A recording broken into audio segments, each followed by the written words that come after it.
Assalamualaikum warahmatullahi wabarakatuh.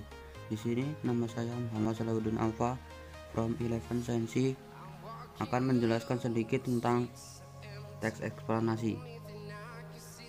Apa itu teks eksplanasi? Teks eksplanasi adalah teks yang berisi tentang proses mengapa dan bagaimana kejadian-kejadian alam, sosial, ilmu pengetahuan, budaya, dan lainnya dapat terjadi. Suatu kejadian, baik itu kejadian alam maupun kejadian sosial yang terjadi di sekitar kita, selalu memiliki hubungan sebab akibat dan proses. Kemudian, ciri-ciri teks eksplanasi. Ada beberapa ciri-ciri teks eksplanasi antara lain: 1. Informasi yang dimuat berdasarkan fakta atau faktual. Yang kedua, hal yang dibahas yaitu suatu fenomena yang bersifat keilmuan atau berhubungan dengan ilmu pengetahuan. Yang ketiga, sifatnya informatif dan tidak berusaha memengaruhi pembaca untuk percaya terhadap hal yang dibahas. Yang keempat, menggunakan kata penanda urutan.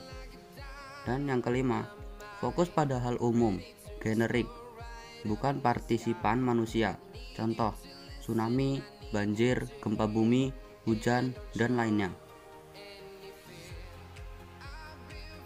Struktur teks eksplanasi. Sebuah teks bisa dikategorikan sebagai teks eksplanasi jika memiliki struktur sebagai berikut. Yang pertama, pernyataan umum. Di bagian pernyataan umum ini, sebuah teks eksplanasi menjelaskan tentang gambaran umum fenomena atau peristiwa alam yang akan dibahas. Poinnya bisa mengangkat tentang proses bagaimana fenomena atau peristiwa alam tersebut bisa terjadi. Yang kedua, urutan sebab akibat. Setelah mengetahui secara umum fenomena yang akan dibahas, pada bagian ini dijelaskan tentang penyebab dan akibat yang ditimbulkan dari fenomena tersebut. Kamu bisa melakukan deskripsi dalam beberapa paragraf terkait sebab akibatnya. Bagian ini disebut juga dengan deretan penjelas. Dan yang ketiga, interpretasi. Interpretasi dalam teks eksplanasi dapat dikatakan sebagai penarikan kesimpulan. Kamu bisa memberikan tanggapan atau pernyataan terkait fenomena yang diangkat dalam teks tersebut. Kemudian, kaidah kebahasaan teks eksplanasi. Adapun dalam menyusun teks eksplanasi perlu memperhatikan kaidah kebahasaan berikut. Yang pertama, menggunakan kalimat pasif. Yang kedua, menggunakan konjungsi kasual dan waktu.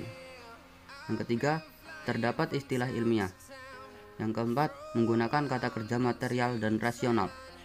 Dan yang terakhir, bersifat informatif. Contoh teks eksplanasi yaitu sampah.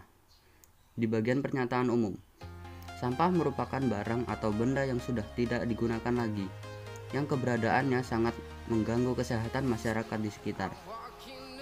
Sampah dibagi menjadi dua jenis, yaitu sampah organik dan sampah anorganik.